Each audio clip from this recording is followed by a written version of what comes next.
This episode is brought to you by DistroKid. Hey, have you heard? I'm going back to Las Vegas and the Punk Rock Museum to give guided tours. This happens to coincide with the When We Were Young festival. I'll be there over the course of 4 days, October 16th, 17th, 18th, and 19th.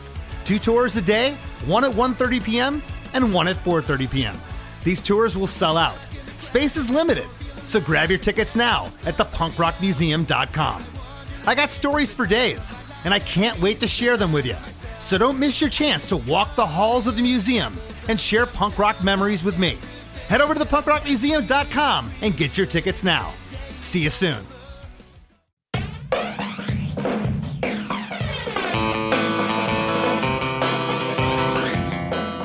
Hey everyone, do we have a special one lined up for you today? That's right, this is our first ever three-peat here on Chris DeMakes a Podcast. Back for his third appearance is none other than John Feldmann. John plays guitar and sings for ska punk legends Goldfinger, and he was our very first guest here on the show, back in June 2020. He came back again a few years later, and now we welcome John Feldmann, the producer, to break down the writing, recording, and inspiration behind the hit single, Bored to Death, taken from blink-182’s 7th full-length album, California. There was a lot riding on this project, as Blink had recently parted ways with guitarist and vocalist Tom DeLonge. Stepping in for Tom was Matt Skiba from Alkaline Trio. And no one had any idea how this was going to play out with Blink fans. John and the band only knew how to do one thing, and that was to make the best Blink album they could make. Upon the very first meeting with bassist Mark Hoppus, John came up with the chorus progression of Bored to Death, and the first 2 lines of the chorus, which Mark quickly jumped on and came up with the lyric, "Life is too short to last long." And the rest is Blink history. The song was their first #1 in 12 years, climbing all the way to the top of the Billboard Alternative Songs chart. Not too shabby. So for all this, and a nod to a now defunct rock club in Cleveland, stick around. Hey, have you heard? Chris DeMakes a Podcast. Hey, have you heard? Chris DeMakes a Podcast. Hey, have you heard? Chris DeMakes a Podcast. Hey, have you heard? Chris DeMakes a Podcast. John, you're our first three-peater here on the show. You're back for a third time. Thank you. Thank you, Chris. Man, it's an honor to be here. Thanks for having me, brother. Well, of course, we had you on. You were the very first episode of Chris DeMakes a Podcast back in June 2020. We broke down here in your bedroom. You came back to break down Superman a couple years later. And now you're here to talk about a song that you had a hand in not only producing, but co-writing. And it was the lead track from Blink-182’s 7th studio album, California. The track is called Bored to Death. And, you know, by 2015, 2016, when you were doing this record, John, you had been producing records that had a great track record for 20 years. You go out and you make a record and it doesn't sell or whatnot at this point in your career. It's like all producers have those, okay? They could be critics' darling records, but maybe they don't sell. So, you know, maybe you have those records that don't perform sales-wise. I don't have those records, but you don't have those records. What I was going to say though is, you know, with this album, Blink was coming back after an absence. They're now having Matt Skiba fill the role of guitarist and co-vocalist. You know, was there any pressure on you? Because all eyes are going to be on John Feldmann if the song isn't good, if the production's not good, etc. Did you feel any type of, I guess, pressure? Well, yes. I mean, if you think about like McCartney and Lennon, you know, if you remove one of them, there's going to be a different style of writing, you know, and it's like, you know, Tom and Mark were, you know, the Lennon McCartney of the group, and they wrote together. They wrote so many great songs. I mean, you know, Blink is a massive band with a huge legacy, and, you know, losing, you know, one of your main writers was always going to be challenging. And so, you know, I didn't know. I mean, they had called me up and they said, "Can you meet at Crossroads, you know, at Travis's restaurant?" And we met up, and I didn't really know what was, you know, the agenda. I just, you know, I had toured with Blink. We did Snowcore. We played a bunch of, one-offs where Blink opened for Goldfinger way back in the day. I mean, we're both Southern California bands, and I had a history with them when the Aquabats opened for Goldfinger a lot when Travis was in the band, and Travis used to ride on our bus. So I've been friends with them for a long time, but I really didn't know what the meeting was about. And then they said, look, we're gonna make a record. Skiba, they kind of like clued me in that Skiba was going to be the guy. And I didn't know Matt really at all. I knew Alkaline Trio, but I didn't know Matt at all. And the meeting was great. It was just, we just talked about like what was their agenda, because the job of the producer is to steer the ship, right? Sure. Like they give me what their plan is, and I have to stay on course. When they veer off and want to do like, if they're like, we want to make a classic pop rock record or a pop punk record or an emo record, like, or whatever it is they want to do, like it's my job to kind of keep them on course. And they were very clear that they wanted to write great songs, and they wanted to make a classic Blink album. And, they had with their self-titled Enema of the State and Take Off Your Pants and Jacket, they have all these, I remember I heard Eminem's and I was like, these guys know how to write music. So I didn't really in the beginning know how much of a role as a writer I was going to be. But we went back to my studio, and like Travis had, some other thing. And it was really just Mark and I came up with this idea. After the meeting, I came up with this idea in my kitchen, and I had the chords and sort of a concept. So I just kind of had Save Your Breath, I'm Nearly Bored to Death. And I had like a little melody, and I played it for my wife, and she's like, this doesn't sound anything like Blink. And I'm like, fuck, I'm fucked, man. I'm fucked. This is all I got for like a beginning of a song. And then I played it for Mark, and I'm like, save your breath, I'm nearly bored to death, and fade and fast. And that's really all I had. And Mark was like, life is too short to last long. He just immediately came up with this thing. And I'm like, my wife is wrong for once in her life. I knew we had something special. And it was like the song just, kind of took off from there. And we just, Mark and I probably sat down for, I don't know, maybe 3 or 4 hours and just kind of like put together an arrangement. And, he had an idea for a verse. And I had that little guitar line in the beginning that I kind of played. And Matt ended up loving it, came in, and it just kind of like became a life of its own. But it's like, you never know. Like I found, and you're a songwriter as well, and I know that the best songs that I've ever written have come from inspiration and a desire to deliver, not from like sitting there going, oh, I've got to write another hit today, or I've got to like, it's got to come from some kind of concept.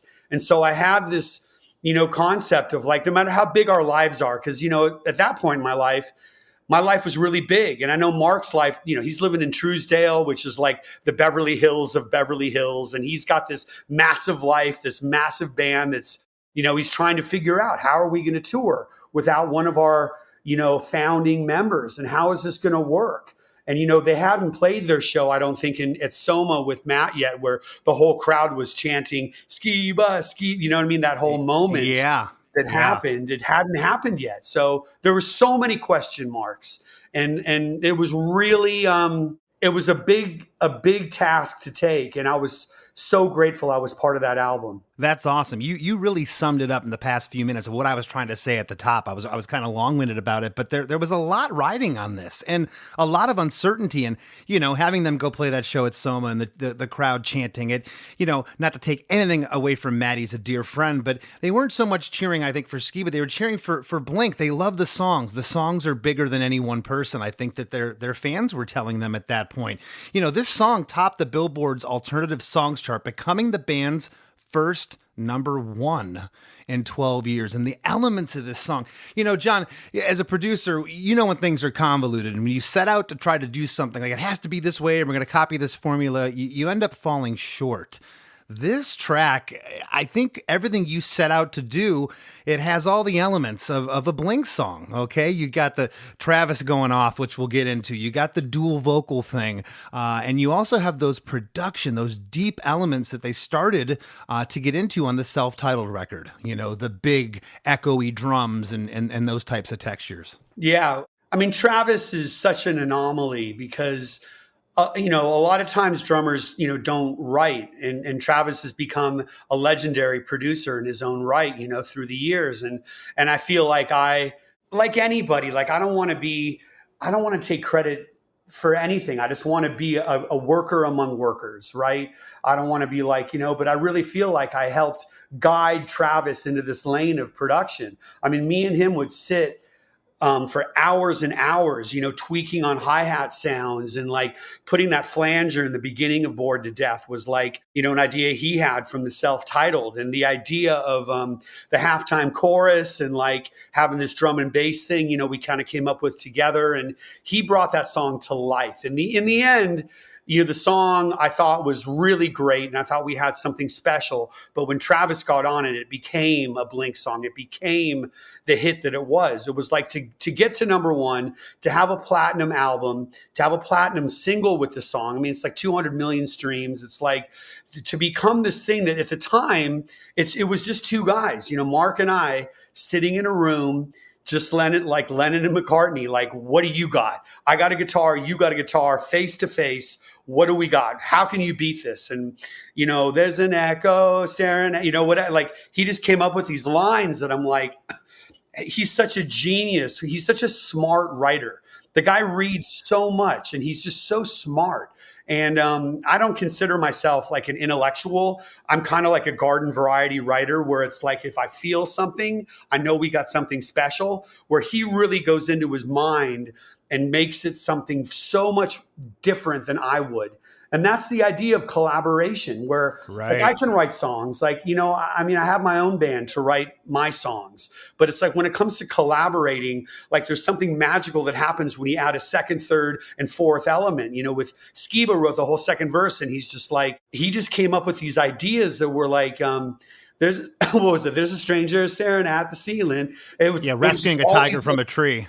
Yeah, hanging a tiger from a tree. It's like, what the fuck does that even mean? But I don't even question it, because it's fucking Matt Skiba, the legend. Yeah. You know what I mean? And he's just like, I wish I had the song memorized, but man, my brain doesn't work that way. Like I always go melody and concept, and lyrics kind of come after, but I'm there with you. That's the hardest part about playing live for me is continuing to remember those lyrics, John. But the proof here with this song, and everyone, including yourself, should be utmost proud, is the fact that now that Tom's back in the band, they're still playing this track live because they have to. Yeah, look, I know Tom from back in the touring days, but I don't know him well anymore. I'm sure if I saw him, I would, we'd say hi or whatever. But it's like for me to have been part of a writer and the legacy of what Blink is, and that they're still playing the song, that Tom, accepts the fact that they had real success without him, that it's just like, it's undeniable, and it's an honor to be a part of it. I mean, Tom is like, one of the greatest rock guitar players of all. His his parts that he writes are so unique and so him, that he plays the song. I'm so honored that they still play it. Yeah, no, I think it's great. Well, I want to jump into it, John. It's 3 minutes and 55 seconds. The intro is 2 bars of these filtered, distant drums. You mentioned that flanger. Sounds like maybe there's a chorus or something on them. They're distant. It just sets a mood off the top. The drums continue, and that's followed by 4 more bars of drums and a clean guitar playing the verse riff.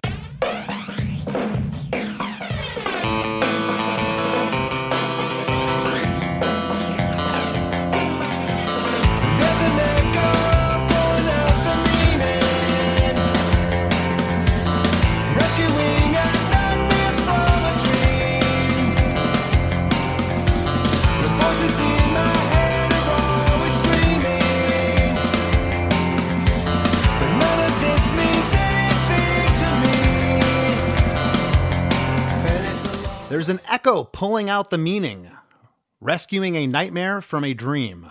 The voices in my head are always screaming that none of this means anything to me. Yeah. So it's like the idea of, we've got these huge lives, but like there's something that's still percolating inside me that is driven to want more, like being bored to death. And like the idea of waking up at 3 a.m. with a melody in my head, grabbing my phone, doing a voice note and saying, I can't ignore this.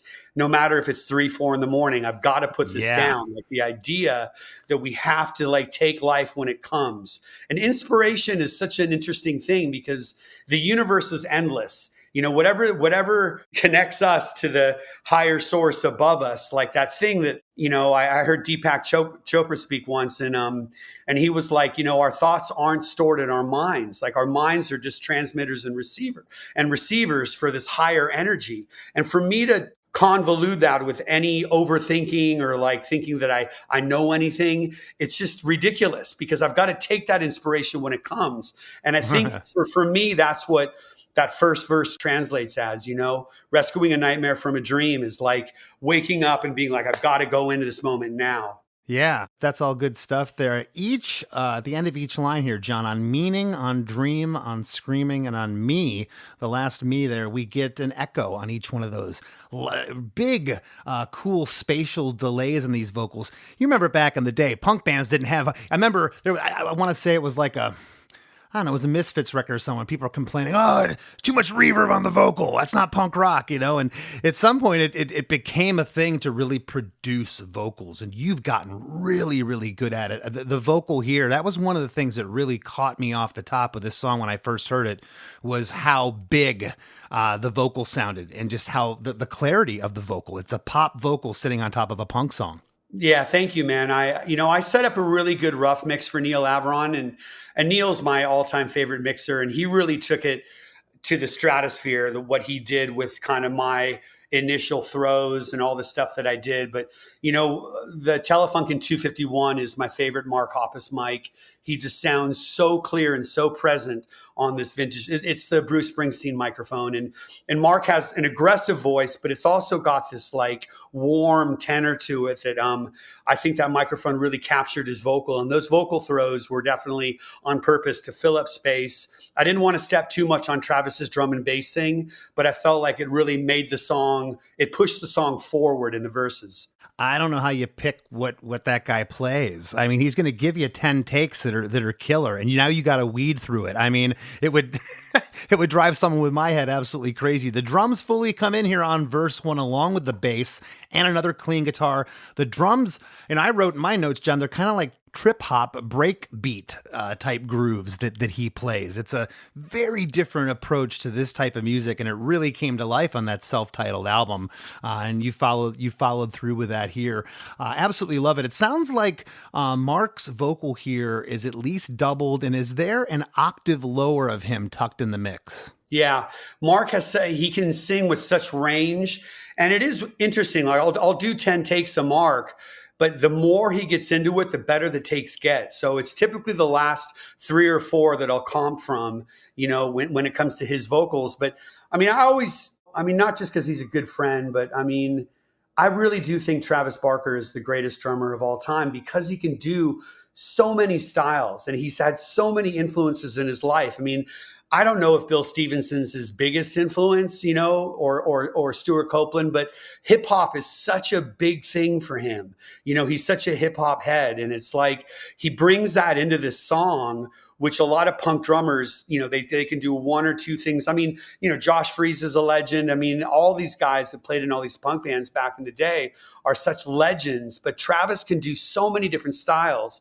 and he still hits so hard and consistently that it just separates him from the pack, you know, that he's got such a wide, diverse influence list, you know? Well, I mean, a drummer like Josh Freese and a band like the Vandals, you know, they already have a governor on him. You know, they're not going to let him do what Josh Freese does. You know what I'm saying? They're kind of in a box, you know, double beat punk rock type stuff. And that's not a knock on the Vandals or Josh. That's just kind of what it is. But here, you know, when Travis got in the band, he became that third songwriter. You know, and of course now a producer and everything else. Right out of verse 1, we get into pre-chorus 1. And it's a long way back from 17. The whispers turn into a scream, and I'm not coming. And it's a long way back from 17. The whispers turn into a scream, and I'm I'm Not Coming Home. I'm not coming home. Yeah. I just wanted something to set the chorus up like this, like a real, to build some tension. And I came up with that. It's a long way back from 17. I kind of had that lyric sort of mapped out getting into the chorus. And I was thinking about, them as kids, kind of playing just in garages like we all did back in the early days, and just, what it was like in the very beginning. And I, listening to Cheshire Cat and thinking about where they came from to where they are. Oh, and, cool. it is a long journey. And I know you can relate to this because, you started the same way we all did, in a van, Yeah. Playing in front of, those two kids that we signed t-shirts for. Those are fans for life, man. Like all this nonsense with like, clicks and likes and TikTok and whatever. I mean, it's all important for marketing and for promotion, but the things that really matter, even in 2025, is playing shows. And those guys played shows just like you did, just like I did. They toured, they were in a van, and they did it. And I was thinking it's a long way, but it really isn't, because I'm still like, when it comes to my performances, I still want to put on the best show I can put on. I know it's the same for Blink. No matter how old you are or whatever, you're still remembering. Like I remember selling shoes. I remember what it was like to fucking work for $6 an hour and have to really, struggle to pay the rent and get the top ramen and all that shit. I mean, I used to eat top ramen raw from a fucking bag. And it was like those days aren't here anymore, but it doesn't seem that long ago, even though it's a long way back from 17. And I wanted to kind of capture that moment of the history of what Blink is and is today, in this pre-chorus. And then that triplet, long way back from 17. And I'm the bum, bum, bum, I'm not coming, have that vocal break that's like a good sing-along moment before the chorus hits, I listened to this song this morning, and right before the chorus hits, my wife's like, this sounds like a really fun song to play. And it feels like, because the music is just is driving the whole time, but it's not overly complicated in the chorus.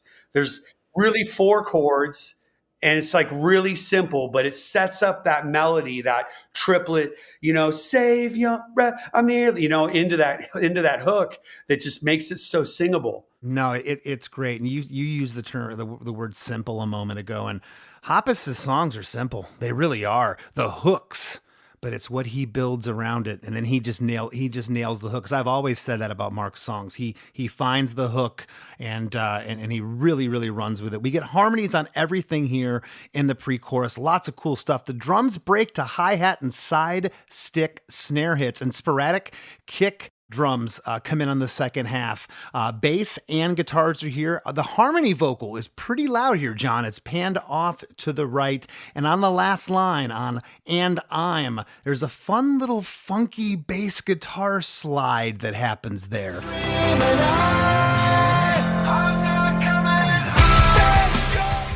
Doesn't really sound like something Mark would do. How'd that come about? Did you suggest that? It's really neat. Well, I think one thing about Mark Hoppus, he's so underrated as a bass player.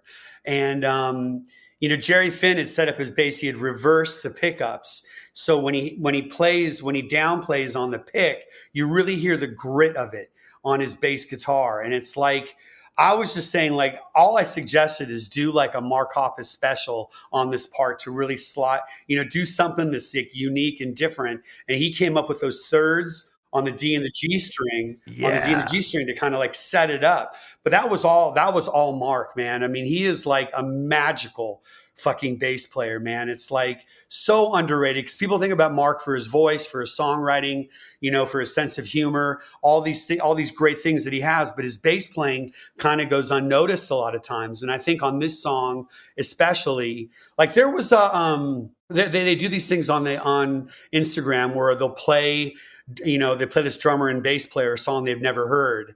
And they did Bored to Death about a month ago. I forget the name of the podcast. So we'll figure it out. But was it Drumeo, that one? Yeah, I don't think it was Drumeo, but it was like something like that. And they did the same thing. They were like trying to figure out how to get to the chorus, and none of them, the bass player and the drummer, couldn't figure it out because it's so unique. And I think it is tapping into like the whole Stuart Copeland of it all, the side stick thing, man. I mean, for me, like Sting's probably my favorite songwriter and such an amazing bass player. And it's like, I know Travis has a Stuart Copeland inside of him, and it's like, not sexually, but just, intellectually. He just does that side stick thing, which brings me back to Outlandos de Amor, Police's first record is what it reminds me of, but it just sets the chorus up unbelievably. That's awesome. On the last line, I'm not coming home. It's a big stacked unison vocal by itself. Mark sings that part with that growly bass chord ringing out underneath to take us into chorus 1.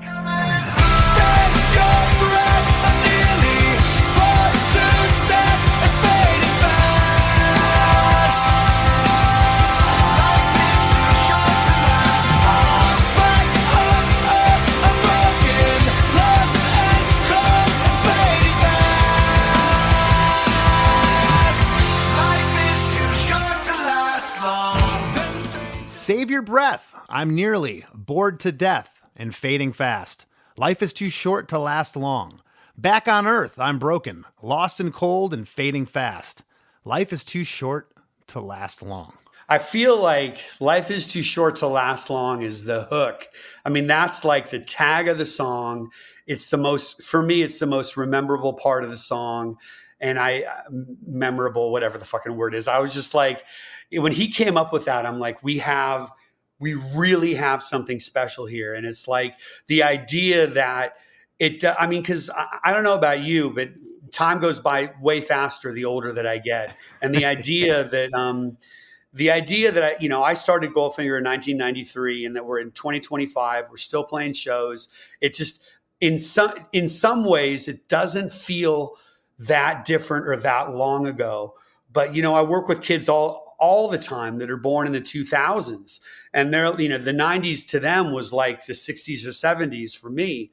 And it's like, life is too short to last long, I think sums up the whole idea of growing up. Sometimes it takes that one tagline to just where all the arms go up in the studio. You at that point, or in this case, it was 4 arms. It was just you and Mark when he came up with that lyric. But got some great things here in chorus 1. Is this Matt and Mark in unison here, or is this Matt doubled on chorus 1? I don't remember exactly. I know that Matt sings chorus 2. Yes. But I think it's Mark doubling himself and doing his own harmonies in chorus 1. I think it's all Mark, chorus 1. I don't think we hear Matt really. But the thing is, like the Bad Religion part of me, I'm such a big oohs and ahs kind of guy. And so if you listen closely, you hear me singing all those ahs in the background. It's me. It's right here. It's right here in my notes. I said John with question mark. Yeah, that's me doing all the oohs and ahs. I'm like, I think I did that later that night. Mark had left, and I was like trying to piece together kind of what we had to kind of make an arrangement of the song before Travis came in, and I did these. I just had to sing them because I had it in my head. I'm like, dude, what would Brett Gurewitz do? And I just did it. I could see you sitting there when I go, you know what? I'm just going to sketch this out for the guys and I'll play it to them. And they walk in and go, no, it's there. Why are we going to re-record it with us? Yeah, I think by the end of the song, we have everyone singing all the big oohs and ahs in the end of the song. We can get to that later, but this point in the song is just me doing the oohs and ahs with Mark singing the leads and the harmonies. That's great. I love there's a lot of really cool stuff where we get harmonies on everything, and I love what the tamborine's doing.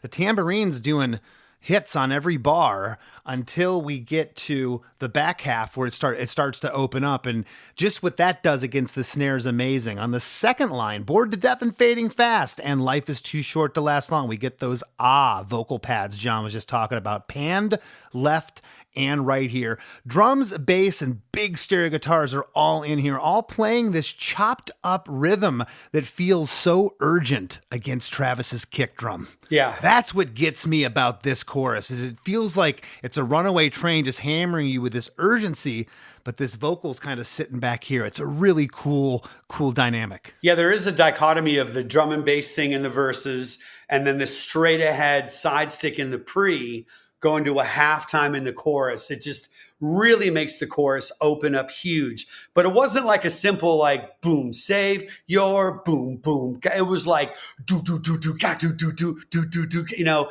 he was hammering the kick drum, which I think drives that chorus even harder. It does. And yeah, I mean, to me, the chorus just opens up. And Travis brought his tambourine from the self-titled record, and that's what we used on the whole California album. And it's like, man, that tambourine has some fucking magic to it. And it's funny that you notice it in there, because it's not really up front, but it's tucked in there.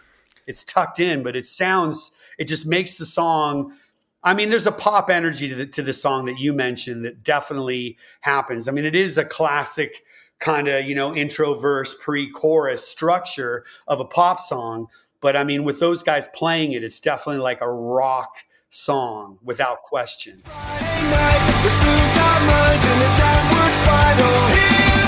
Hey everybody, we got to take a quick break for a word from our sponsors, but we'll be right back with lots more with John Feldmann.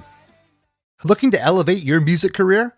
DistroKid is a digital music distribution service that enables musicians to distribute their music to online stores and streaming platforms such as Spotify, Apple Music, YouTube Music, Amazon, Tidal, and many more. DistroKid collects earnings and payments, sending them to you, the artist. With DistroKid, artists unlock a world of possibilities. From easily paying collaborators with splits to securing your music with DistroLock, DistroKid covers all bases. Plus, you can promote your releases with Hyperfollow and create eye-catching visuals with a Spotify Canvas generator, all for free. But that's not all. Introducing the DistroKid app, now available on iOS and Android. Artists can manage their releases, view streaming stats, and withdraw earnings, all from the palm of their hand. And for those looking to perfect their sound, check out Mixia. With its simple interface and customizable mastering options, artists can make their music sound polished and professional within minutes. And don't forget about Instant Share, DistroKid's newest feature. Share large files securely with collaborators, producers, and more, ensuring your music streams at the highest quality. Ready to take your music to the next level? Download the DistroKid app and explore their suite of tools today. Plus, listeners can enjoy 30% off their first year by visiting distrokid.com/VIP/DeMakes. That's distrokid.com/VIP/DeMakes. When you think about businesses that are selling through the roof like Skims or Allbirds, sure, you think about a great product, a cool brand, and great marketing. But an often overlooked secret is actually the businesses behind the business, making selling and for shoppers buying simple. For millions of businesses, that business is Shopify. It's home of ShopPay, the #1 checkout in the world. You can use it to boost conversions up to 50%, meaning way less carts going abandoned and way more sales going through to checkout. Upgrade your business and get the same checkout Allbirds uses. Sign up for your $1 per month trial period at shopify.com/income, all lowercase. Go to shopify.com/income to upgrade your selling today. Shopify.com/income.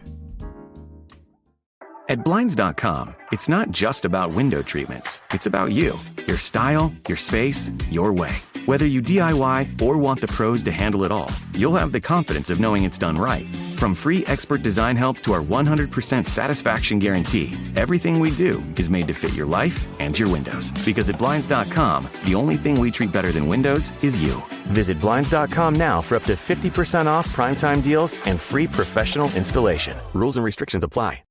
Tito's Handmade Vodka is America's favorite vodka for a reason. From the first legal distillery in Texas, Tito's is 6 times distilled till it's just right. And naturally gluten-free, making it a high-quality spirit that mixes with just about anything. From the smoothest martinis to the best Bloody Marys. Tito's is known for giving back, teaming up with nonprofits to serve its communities and do good for dogs. Make your next cocktail with Tito's. Distilled and bottled by 5th Generation Inc., Austin, Texas. 40% alcohol by volume. Savor responsibly. AI isn't coming. It's already transforming marketing and business. See how at MACON 2025, October 14th through 16th in Cleveland. Evergreen Podcasts is proud to be the official podcast partner, recording live on site and meeting with more than 1,500 marketing leaders. You'll learn from leaders at Google Cloud, Meta, Snowflake, and HeyGen, sharing what's working and what isn't. Transformation starts here. And with our special code, PODS200, you'll save $200 off your ticket. Join us at the Huntington Convention Center. Register today at macon.ai. That's MAICON.ai. Hey everyone, Chris DeMakes here, and I've got some exciting news. Chris DeMakes a Podcast is now on Patreon. Your support is what keeps this show going, allowing us to bring you deep dives into amazing songs from incredible artists every week. When you join our Patreon at chrisdemakes.com, you'll get instant access to hundreds of episodes of The After Party, our weekly bonus show where producer Chris Fafalius and I talk music history, trivia, tour stories, classic albums, and whatever else comes to mind.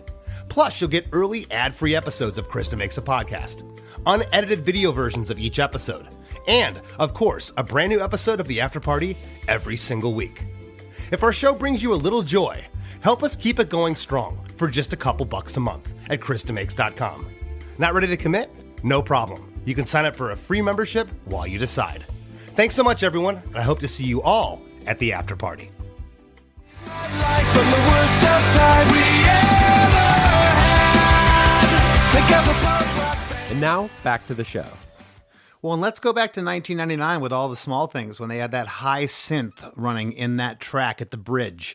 No punk bands were putting synths in their stuff, and since then it's like everybody does it, right? But there's a high synth running through chorus 1 here that just sounds like Blink. Many people have ran a synth through their stuff, but Blink's one of the first punk bands I remember doing that. On the last line, life is too short to last. That is sung over the band ringing out, and the word long is by itself. Mark's doubled unison vocal is here. Lots of sauce on it, and you can hear the delay of the guitars in with the vocal there, panned left and right. And then we get into verse 2. There's a stranger staring at the ceiling, rescuing a tiger from a tree. Pictures in her head are always dreaming. Each of them means everything to me. And it's a long way. There's a stranger staring at the ceiling, rescuing a tiger from a tree. The pictures in her head are always dreaming. Each of them means everything to me. And you said Matt had a hand in writing these. He's a great poet. I love his lyrics, and I know his fans love his lyrics. Yeah, Matt wrote all that. You know, he wrote the whole. I mean, he kind of took moments from the first verse and kind of switched it to his perspective of what the song meant to him. And I mean, just to go back a second, I mean, when I was producing my first album with Show Off, it's like Jerry Finn was in the studio right next to me and loaned me his Les Paul to play on that first Show Off record. And it's like, I'm forever. I used to corner Jerry Finn at parties where I'd see him and I'd be like, what do you use for a bus compressor? Like, what is your secret sauce? And, you know, putting that synth in All the Small Things, you know, my guess is it's Jerry, you know, kind of doing his magic. And he was like probably top 3 biggest influences to me as a producer. And it's like, you know, him trying to carry his legacy on to this band that he had, you know, obviously brought to the stratosphere, you know, was part of the challenge. And, you know, Matt coming in on verse 2, I mean, we were really methodical in the way that, that Mark had an idea in his head. Well, let's introduce, this is going to, you know, we didn't know it was going to be the first single, but we knew it was going to be an important song because it was the first song we did together as a group. And so, you know, introducing Matt on verse 2 was definitely like we thought about that and letting him run with it. Cause Matt was kind of a late to the studio kind of guy. Mark and I would start 9 a.m. and he'd roll in at like noon or 1. And by the time he came in, he's like, dude, this is amazing. And he just went out with this. I mean, he's an organic writer, pad and pen. And he wrote that whole verse in about, I don't know, probably 45 minutes or an hour, and came back in, and we were just like, dude, we love it. We love it. Yeah. I don't know what rescuing a tiger from a tree means, but it fucking sounds cool as fuck. So we got to go with it, and we just let him go. I love that. I absolutely love that. And I'll tell you, if this was Tom that came in on verse 2, you would know it was Tom. Him and Mark's voices are unlike each other. When Matt gets into that higher register, and if he wants to give his voice some gruff, that's when his harmonies, against Mark's, it does have a quality of Tom being there. But here, there's a continuity with Matt and Mark's voice here on the second verse. I remember the first time hearing it wasn't like, whoa, who came in there? There was a good continuity and flow. Yeah, absolutely. I mean, I thought their vocals worked perfectly well together. I know that Mark was a huge fan of Alkaline Trio. I think like the whole band was massive fans of Alkaline, which is why he got the gig in the first place. But yeah, it is interesting to think about how different Tom and Mark were. And Matt is definitely more like Mark than he is like Tom. And he definitely has his own style, but he has kind of a lower register in his voice. But it's undeniable that it's Matt singing when he comes in. Immediately that's Matt Skiba.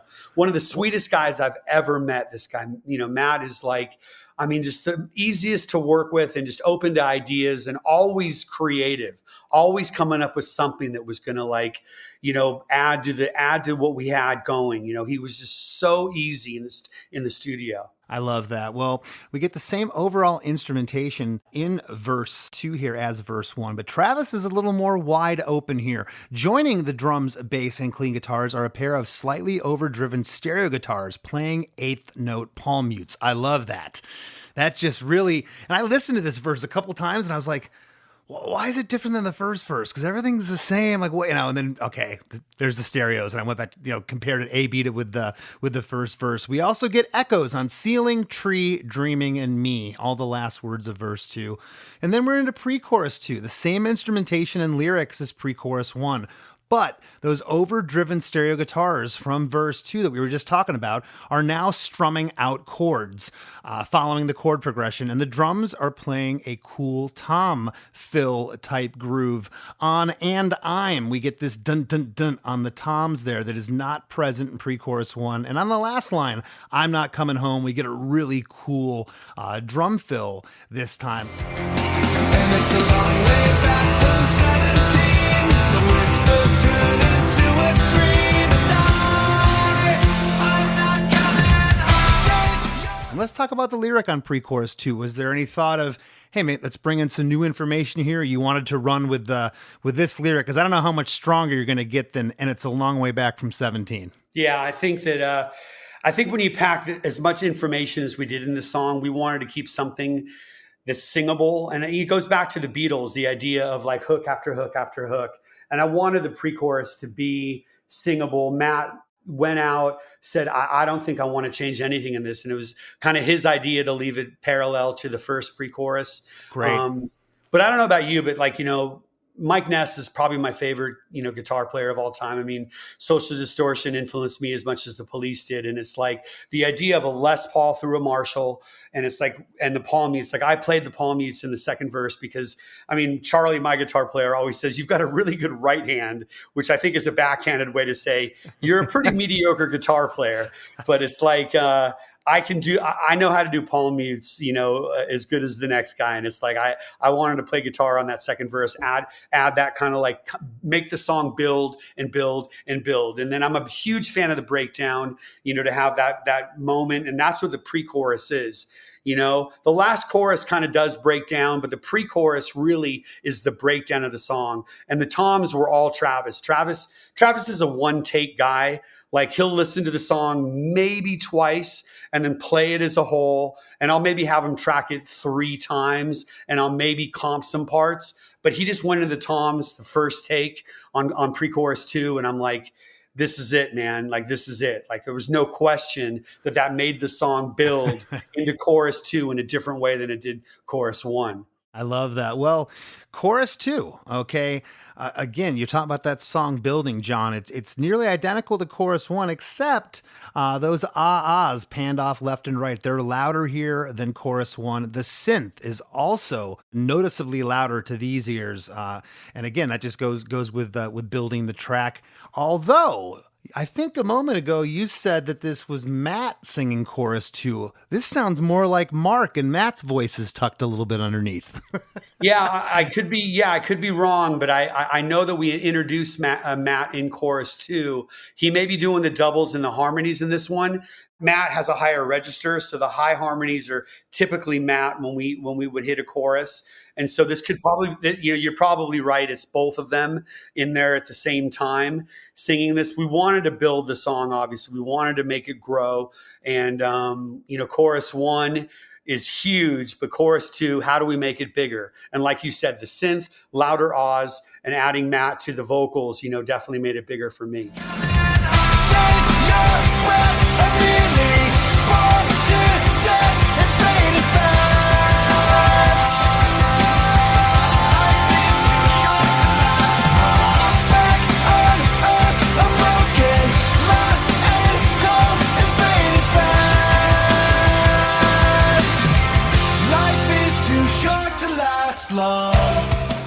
And then we get into the bridge part. This song's 3 minutes and 55 seconds, but the bridge is 42 seconds by itself, and then the 24-bar outro at the end, which is essentially the bridge that we're going to get to. So a good minute or more of this song is this bridge part. And I don't know that anything could get more Blink than this bridge. I mean, you guys nailed it here. There's all the elements.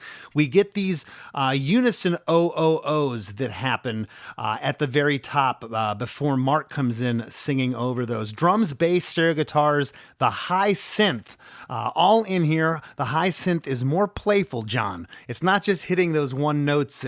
It's moving here. Talk about that a little bit. Whose idea was that? Because it really adds a cool texture here. Yeah, man. Look, I love big productions. I've done between Panic at the Disco and Foxy Shazam, I've done records with these kind of big, cinematic, musical kind of artists. And it's like, how do I touch on that without it taking away from what Blink is at its core, which is a 3-piece rock band, right? How do I touch on that? And so we added the synth in just to kind of make this moment of like ethereal, kind of heavenly vibes. Because look, The Cure, I went to college I fucking didn't go to college.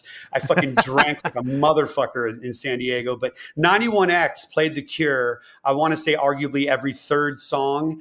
And, Mark and Tom both grew up in San Diego. And so I know that The Cure was a huge influence on them, huge influence on me as well. And so I wanted to bring that in because Self-Titled has so many, musical elements, all this ear candy. And I wanted to bring something in that was reminiscent of Self-Titled. And that's where the synth comes in.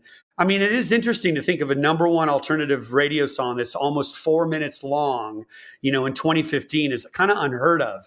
And this bridge I thought was just going to be like a classic middle eight, but it became like Mark wrote all the lyrics. That was all him in the bridge. And it was like, I have the O part, I have these chords and I have that O part. I was like, this just sounds Blink to me, when I kind of came up with it, and I played it for Mark and he loved it. And then he just wrote that whole vocal part of the bridge on his own. We were there side by side. He's an organic guy too, pen to paper, just wrote that shit down. And I just let him kind of just do his thing. And it just became probably the longest part of the song, interestingly enough.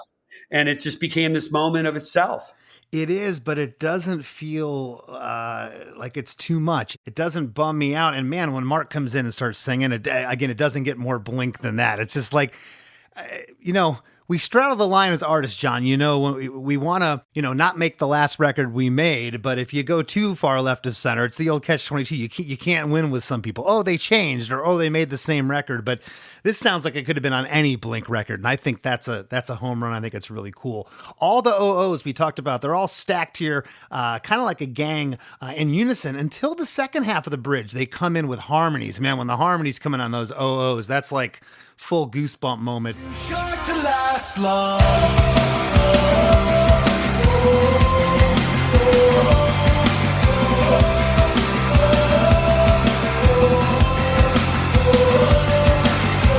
I think I met her at the minute that the rhythm was set down. I said I'm sorry, I'm a bit of a letdown, but all my friends are daring me to come over, so I come over and over and over. So let me buy you a drink and we'll pretend that you think that I'm the man of your dreams. Come to life in a dive bar, and we'll go over and over and over, and we'll go over and over and over, and we'll go over and over and over, and we'll go over and over and over.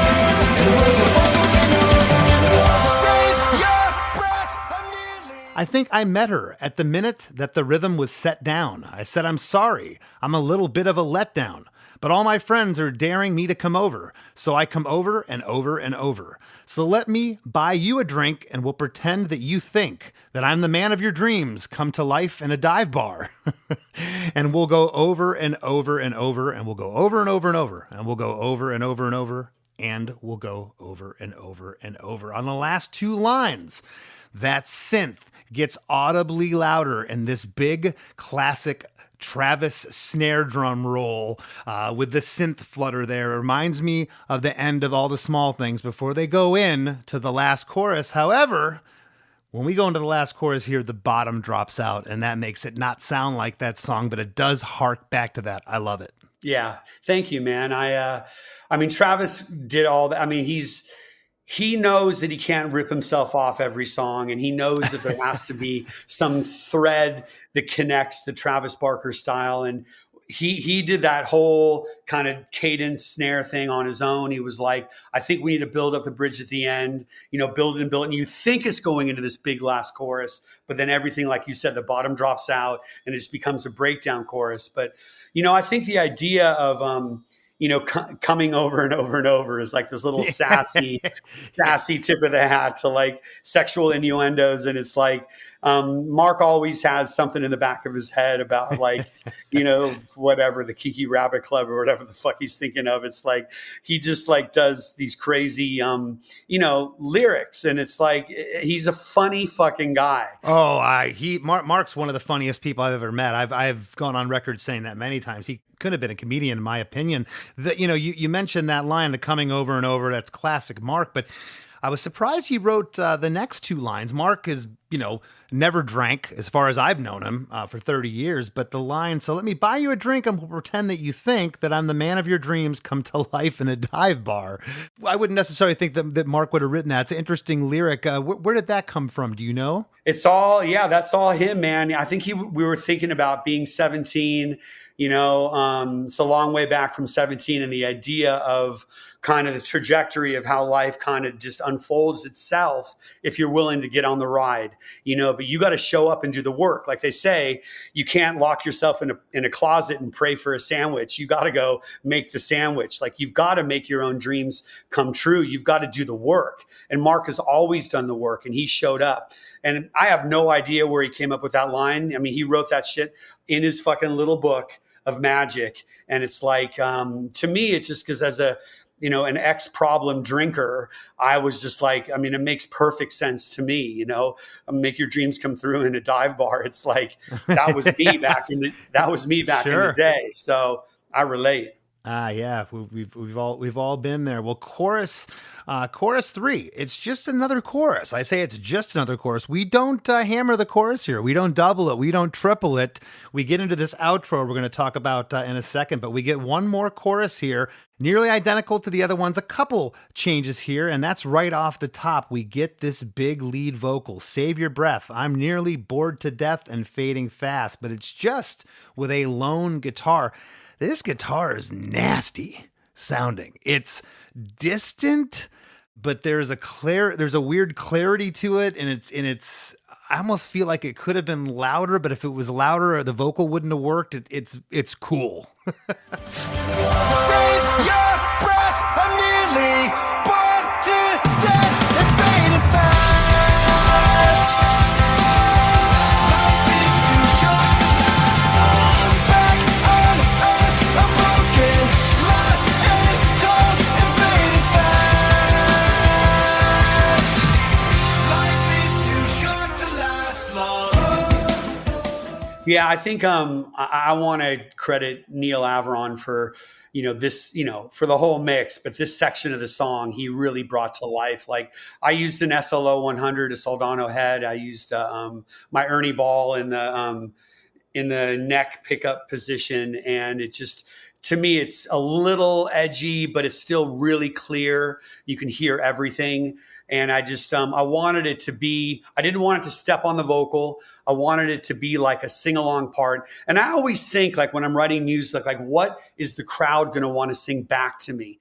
Sometimes it's just about having a cool lyric that the audience is going to like sing along. And I felt like this part of the song is only about the audience. I want it to be all about headlining the Reading Festival and having the crowd sing it back to you, which in my mind, that's how I heard it when we kind of put the song together, like one of those moments. And I'm sure that moment actually happens, which is pretty wild to think of the journey of the song. I love that you said that, John, because you have one foot in each arena. You're a producer and you're in a band. Okay. I've worked with producers before where they're kind of like, pick one. We're making a record here. They never worry about live. They've never stepped foot on a stage.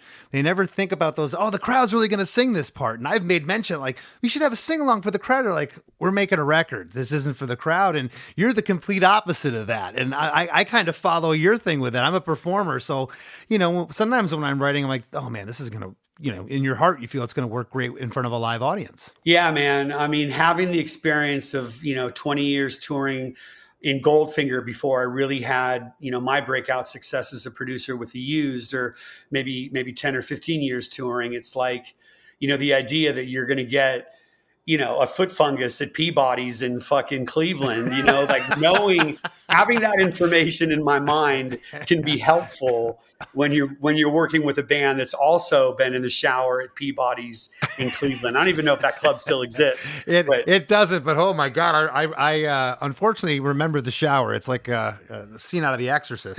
Exactly, dude. Can't believe you just mentioned Peabody's. That's great. The second line, Bored to Death, we get a classic big drum fill from Travis, and then the band is back in. On the third line, Life is Too Short to Last Long, another massive, the biggest drum fill that he does, classic Travis drum fill. And then the back half of the chorus, again, it's just one chorus, it's not doubled here, and we get into a 24-bar outro. It's basically the bridge that comes back in with tons of cool synth effects, guitar effects, distant vocals coming in and out. Those oh vocals are running, and the whole band ends at once with a crescendo here and some cool spatial reverb and delay. But at 16 bars, so about a third the way through, we get one final, Life is Too Short to Last Long. And when I was listening to this part over and over, you could have hammered that refrain a couple more times, and you guys didn't. And it doesn't necessarily need it, but I'm wondering why.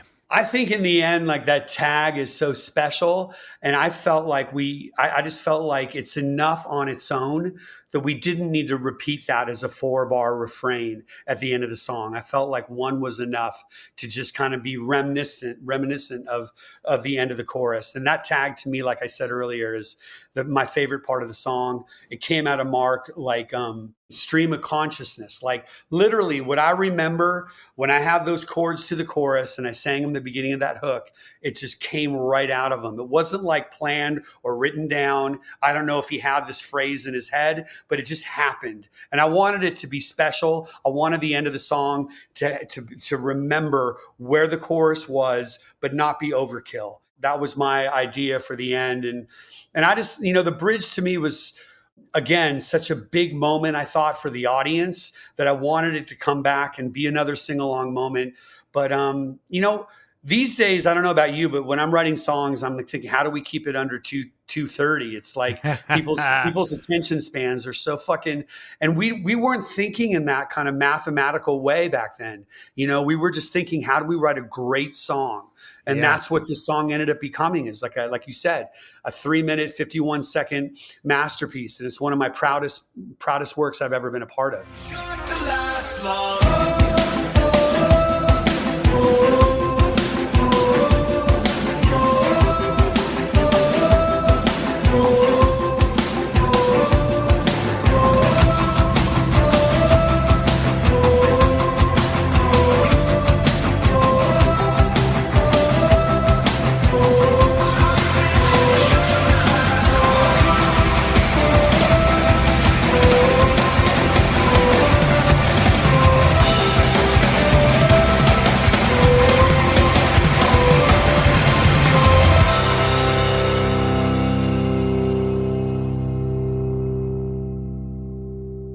I'm going to leave you with one more thing, John.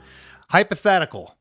You don't go into the 24-bar bridge outro. You just double the chorus and it kind of fades out and that's it. Is the song still a #1 hit? Yeah, you know, they did a radio edit where the bridge was cut a little bit, but it was still like... Oh, really? I didn't know that. Still like 340, but they still left his part of the bridge in there. But yeah, I think that this song is 2 songs in one. And to me, I just don't think it would work. You know, I mean, it's an interesting question, but I just don't think it would work without that bridge. It just brings a whole nother life to the song. You know, having that moment in there, that whole, whatever it is, 32 bars is fucking rad. Yeah. Well, I love it. And you should be proud of this one. This song's a monster. And, you know, I said it from the get-go today. I said, you know, was there a pressure on you? You know, because I don't know if you necessarily think in terms of pressure as a producer anymore. You've been doing this for a long time, but there was a lot riding on this. You hit it out of the park. Thank you for being here for the 3rd time. It means the world to me. You're a dear friend. And before we break, anything coming up with you you'd like to talk about? Anything you're producing? Anything happening with Goldfinger? Shoot. I mean, we're putting out a record probably in October on Big Noise, my label. And we just signed Bryce Fine, who's an awesome artist. He's making a rock record. We're putting that out in a month and a half. Working a lot with Avril Lavigne, who I love to death. Travis and I worked a lot with Sublime. We're hoping that record comes out next year. And I'm just keeping my head down and focused on work, man. It's like I said earlier, man, I can't lock myself in a closet, pray for that sandwich. I got to go make it. So I'm making the sandwiches out here in Calabasas. Hey, man, it's better than putting shoes on dirty feet. I'm with you there, brother.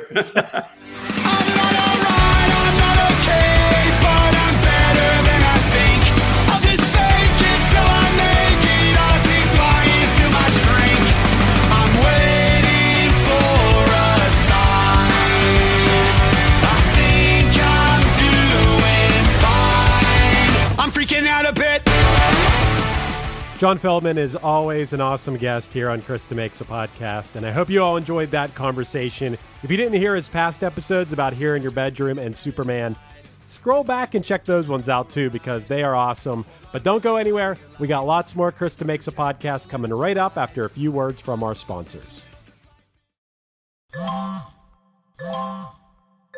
When did making plans get this complicated?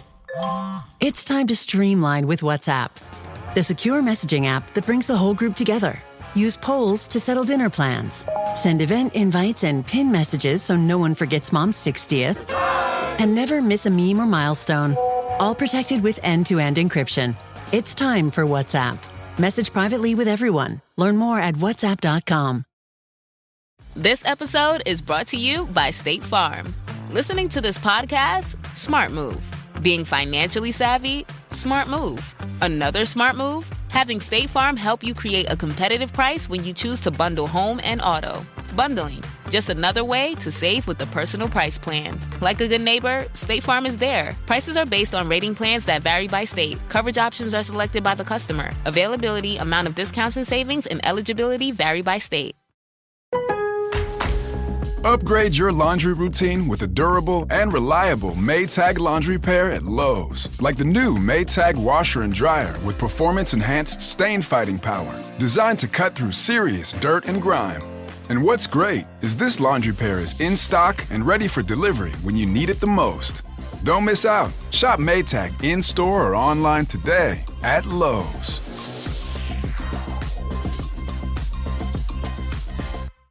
It's okay not to be perfect with finances. Experian is your big financial friend and here to help. Did you know you can get matched with credit cards on the app? Some cards are labeled no ding decline, which means if you're not approved, they won't hurt your credit scores. Download the Experian app for free today. Applying for no ding decline cards won't hurt your credit scores if you aren't initially approved. Initial approval will result in a hard inquiry, which may impact your credit scores. Experian. Hey friends, have you been loving Krista Makes a Podcast? Well, spread the love by leaving a 5-star review on Apple Podcasts and Spotify. Don't hesitate to share what you enjoy about the show in an actual written review on Apple Podcasts. Not only does it help more people discover us, but we often read reviews in the wrap segment of the show. It's a quick, cost-free way to support us and takes just a minute of your time. Your reviews mean the world to us and help us keep the podcast thriving. Thank you for being a listener, and thank you for being a friend. As we near the end of the show, here's a band you might not know. Welcome to this week's Band You Might Not Know. If you'd like your band to be considered for Krista Makes a Podcast, email your best song via MP3 only and a short bio to bandyoumightnotknow@gmail.com. This week's featured artist is newly formed indie rock duo Long A from Los Angeles, California. Their first full-length album, It's About to Start, is out now on Industry Houseplant Records. You can find their music on all the streaming platforms. Here's a snippet of their song, It's Hard to Be a Person. It's hard to be a person. It's hard to stay alive. It's hard to keep on crying when the situation's right. It's hard to be a human, falling far behind. It's hard to keep on going sometimes. The Wrap with Chris and Chris. Chris, I love listening to John talk about music. There's a reason he's been a 3-time guest on our show. And not only has he been a guest, but we've had other guests that talked about him as their producer. Bert from The Used, Dan from Story of the Year. And there's a reason that John has been around so long in the music world and had such an iconic career. It's evident when you listen to this episode. And it's the reason why Blink would go to him when they were at a serious crossroads. Like you said, they were at a crossroads in their career. You knew this was going to be huge, but they also couldn't blow it. And this was far from blowing it. This was a huge song for Blink. Well, perception's everything. Let's say they put the song out and it doesn't connect. And next thing you know, ticket sales are down for the arena amphitheater tour. And we got to downsize. Now we got to go into the 3,000 seat theater in Cleveland, which is still a great thing. It's not the arena, but that didn't happen. Okay, they were able to further their career. And I know you want to talk about Cleveland because John and I talked about Cleveland. I thought you were going to say they had to downgrade the Peabodys, which I hope there are some people out there listening to this who experienced Peabodys when it existed. I definitely played there many times. It was like a metal club. Did you play there? Oh, yeah. We used to play Peabody's late 90s, early 2000s, East Prospect in Cleveland. Maybe that was the street. It was in a bad area. I just remember there was like a gas station. There wasn't much around, but there was a lot riding on this project, Yes. from the label, from everybody. And I think that, they didn't really know John at this point. They knew who each other were, obviously the band and him, and he didn't know Matt Skiba at all. But I think they knew where John came from. They'd obviously played shows with Goldfinger back in the day and kind of figured, if maybe this guy will get us, much like Jerry Finn did. You just need to listen to the records he's done. And if that doesn't convince you, on top of that, they knew he came from the punk rock world. And like you said, Chris, he's a guy that's thinking about that world too. He's a guy that might think about the live show and how that comes across in the final recorded thing. Now, that's not to say that John doesn't go to elements of production that are above and beyond what a 4-piece rock band would do. We know that he does, but it made sense. It really makes sense when you hear this song too, that they would go to John. Yeah, and I think that if they were going to go with anybody, Matt Skiba was probably the best choice they could have made. His voice and Mark's, they work really well together. I like this was the opening track, opening track. What I mean by that is this is the first song they were leading with to introduce Matt, and they let him sing all over this thing. Matt, he's from a 3-piece punk rock band. He's a great lyricist. He's a great singer. He just always had a cool vibe about him. Like even beyond all of that, he had an aura about him that was cool. And, of course there were going to be people that were Tom people or whatever you want to say. Like you're always going to have the blowback a little bit, but I thought that was the best option to keep the band going at that point for sure. Absolutely. And I want to hit John with a hypothetical at the end. I'm going to hit you with one. This song is arguably one of Blink's biggest songs, their first number one in 12 years up to this point since they're self-titled. Is the song a hit at modern radio number one if it says plus 44 on the CD cover? This is no offense to Mark or anybody, but no. And that goes back I thought you were going to say that, and that goes back to a band being the sum of its parts. I said that when those fans were screaming Skiba's name at that first club show, Soma in San Diego, they were screaming for Blink just as much as they were screaming for Skiba, and that's cool. The songs are bigger than the band. I've always said that about bands; they're the sum of their parts. Yeah, and that name, Blink-182, they're now in my lifetime. Sometimes I forget, but they're one of the biggest rock bands. Who doesn't know who Blink-182 is? Everybody knows who they are. And, even side projects and other bands of the guys in Blink-182, they're still going to be popular. Angels and Airwaves was a popular band in plus 44, but not to the level of Blink. Right.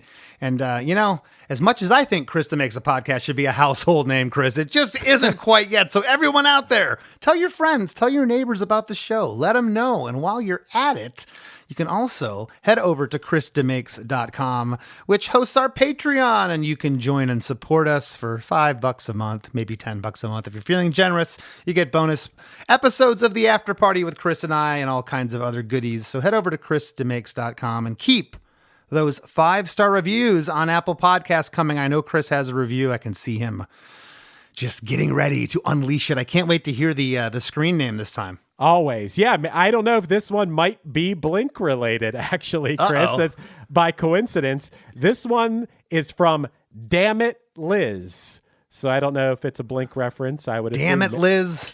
Damn it, Liz. Or maybe a 30 Rock fan. I don't know. It's from Damn It, Liz, who said, great podcast, gave us 5 stars. This one is short and sweet, Chris. Damn It, Liz said, I found this podcast whilst taking a break from true crime, and it is absolutely fantastic. Well, it sounds to me like Liz is from the UK with the whilst spelling. I said spilling. Yes. Either there or Australia. But thank you, Damn It, Liz, for giving us that review. And keep those reviews coming. We appreciate it. Helps us keep the show alive and keep people interested in what we do. Again, head over to chrisdemakes.com. That's where our Patreon's at. And help us out. We appreciate it. Thanks to each and every one of you for listening, as always. And I want to thank this week's guest, here for his 3rd time, Mr. John Feldmann, for sitting in with us. And we'll catch you next time. Hey, I'm Chris Fafalius, producer of Chris DeMakes a Podcast, and also host of One Hit Thunder. Each week on the One Hit Thunder podcast, we take a look into a one-hit wonder band or artist to determine if they deserved more success or if they were lucky to even have a hit at all. We've covered When in Rome, Jaquan, Shanice, Yellow, Squirrel Nut Zippers, Jesus Jones, Positive K, Mazzy Star, and hundreds more. With new episodes every Wednesday and special guests from the worlds of music and comedy, we always have nonstop fun, and maybe, if we're lucky, we discover some new favorite music. So if you love great songs and you often find yourself asking, whatever happened to that band? Check out One Hit Thunder wherever you get your podcasts.